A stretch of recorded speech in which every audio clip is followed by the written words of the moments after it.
Praise the lord. దేవుని పరిశుద్ధ నామానికి మహిమ కలుగునుగాక.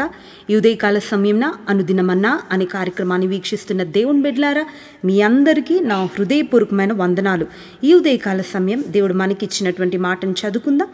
న్యాయాధిపతులు 7వ అధ్యాయం 15వ వాక్యంలోని 3వ లైను, లెండి యెహోవా మిద్యానీయుల దండును మీ చేతికి అప్పగించుచున్నాడని చెప్పి. దేవుని బిడ్డలారా, ఈ ఉదయకాల సమయంన దేవుడు మనతో చేస్తున్న వాగ్దానం ఏంటంటే, మిద్యానీయుల దండును నేను మీ చేతికి అప్పగించుచున్నానని వాగ్దానం చేశాడు.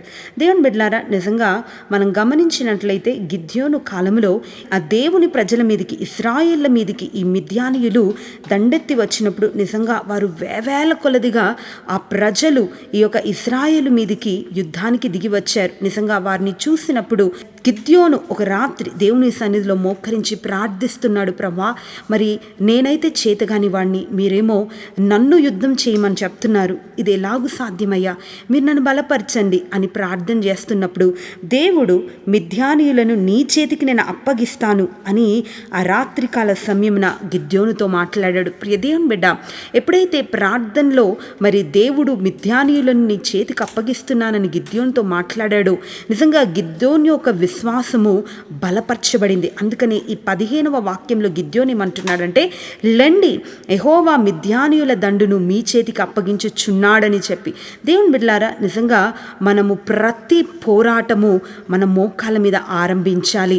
ఎందుకంటే దేవుని యొక్క మరి కార్యం మనం చూడాలి అనంటే, నిజంగా దేవుని యొక్క నడిపింపు మన జీవితంలో అనుభవించాలి అంటే, మన జీవితంలో జయాన్ని చూడాలి అనంటే, ప్రతి పరిస్థితి మీద మనం విజయం సాధించాలి అనంటే మన ప్రతి పోరాటాన్ని మనం మోకాల మీద ఆరంభించాలి.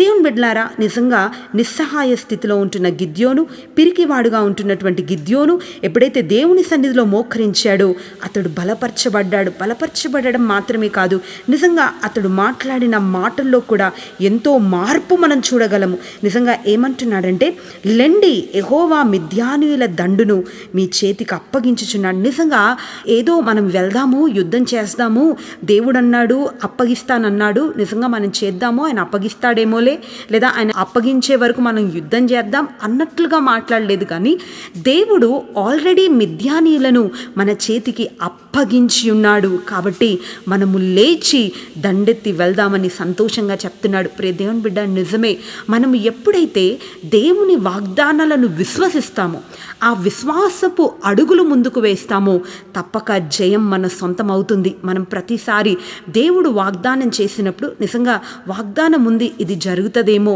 లేదా ఈ వాగ్దానం ఉంది, ఇది ఎప్పుడు జరుగుతుందో, ఈ వాగ్దానం ఉంది కానీ ఏ కాలానికి ఇది నెరవేర్చబడుతుందో అన్నట్లుగా కాక, దేవుని వాగ్దానము నా జీవితంలో ఉంది, అది ఆల్రెడీ నెరవేర్చబడింది అని చెప్పి మనం ముందుకు అడుగులు వేస్తే తప్పక మన జీవితంలో మనం జయం సాధిస్తాం. గిద్యోను అంటున్నాడు, దేవుడు ఎప్పుడైతే ఆయనతో మిద్యానీయులను నీ చేతికి అప్పగిస్తానన్నాడు, వెనువెంటనే ఆయనలో ఒక విశ్వాసము కలిగింది. నిజంగా దేవుడు ఆల్రెడీ మిద్యానీయులను మన చేతికి అప్పగించి ఉన్నాడు అని చెప్తున్నాడు. ప్రియ దేవుని బిడ్డ, మనకు కూడా బైబిల్లో 8,000కు పైగా వాగ్దానాలు ఉన్నాయి. నిజంగా ఆ వాగ్దానాలను మనం విశ్వసించాలి. దేవుడు పలాని కార్యం చేస్తాడు అంటే ఆయన ఆల్రెడీ చేసి ఉన్నాడు అని మనం నమ్మి దానిని బట్టి మనం ముందుకు అడుగులు వేస్తే తప్పక జయం మన సొంతం అవుతుంది. మనం చాలాసార్లు వాగ్దానాన్ని నమ్మినట్లుగానే ఉంటుంది కానీ ఆ వాగ్దానం నెరవేర్చబడింది, అయిపోయింది అని మనం విశ్వసించలేని పరిస్థితులు. అందుకనే మన జీవితంలో మనం జయం చూడలేకపోతున్నాం. ప్రియ దేవుని బిడ్డలారా, దేవుడు ఉదయకాల సమయంలో మనతో వాగ్దానం చేస్తున్నాడు. గిద్యోనుతో వాగ్దానం చేసినట్లుగా, గిద్యోనుతో మాట్లాడినట్లుగా ఉదయకాల సమయంన దేవుడు మన ప్రతి ఒక్కొక్కరితో మాట్లాడుతున్నాడు. అని ఏమంటున్నాడంటే, మిద్యానీయులను మీ చేతికి అప్పగించి ఉన్నాను. నిజంగా ప్రతి అపవాది మరి మీ మీద దాడి చేయడానికి వస్తున్నప్పుడు నిజంగా అపవాదిని మీ చేతికి నేను అప్పగించి ఉన్నాను, నిజంగా జయం మీ సొంతం అవుతుంది అని చెప్తున్నాడు. ప్రియ దేవుని బిడ్డ, నీవు నమ్మగలిగితే నిజంగా నా దేవుడు ఆల్రెడీ శత్రువు నా చేతికి అప్పగించాడు, నా పరిస్థితి మీద నాకు జయాన్ని ఇచ్చాడు, నా యొక్క మరి అనారోగ్యం మీద దేవుడు ఆల్రెడీ నాకు జయం ఇచ్చాడు, నా అప్పు బాధల మీద దేవుడు నాకు జయం ఇచ్చాడు అన్నటువంటి విశ్వాసము నీకు కలిగినట్లయితే ఉదయకాల సమయం నా జయం నీ సొంతం అవుతుంది. దేవుని బిడ్డలారా, నిజంగా గిద్యోనుతో మాట్లాడిన దేవుడు, గిద్యోనుకు జయమిచ్చిన దేవుడు ఉదయకాల సమయంన మన ప్రతి ప్రతి ఒక్కొక్కరితో అదే మాట చెప్తున్నాడు. మనకు జయం ఇవ్వడానికి ఆయన సంసిద్ధుడు.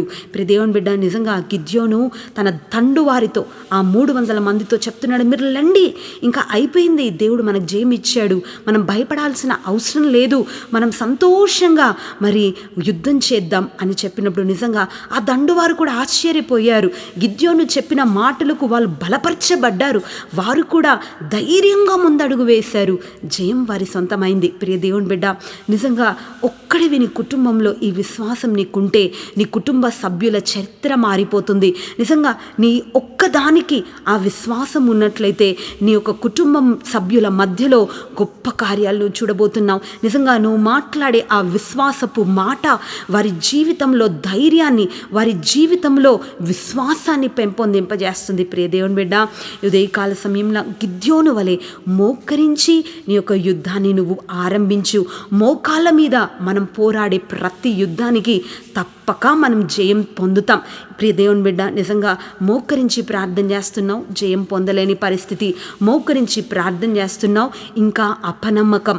మోకరించి ప్రార్థన చేస్తున్నావు, దేవుడు చేస్తాడు అని ఒక ప్రక్కనుంటే మరో ప్రక్కన ఎప్పుడు చేస్తాడో అన్నటువంటి అవిశ్వాసం, దానినంతటి నువ్వు తొలగించుకొని వాగ్దానము మీద మీ జీవితాన్ని కట్టుకున్నట్లయితే, దేవుని వాక్యం మీద నువ్వు నిలబడినట్లయితే తప్పక విశ్వాసంలో నువ్వు పెంపొందించబడడం మాత్రమే కాదు, జయం నీ సొంతమవుతుంది.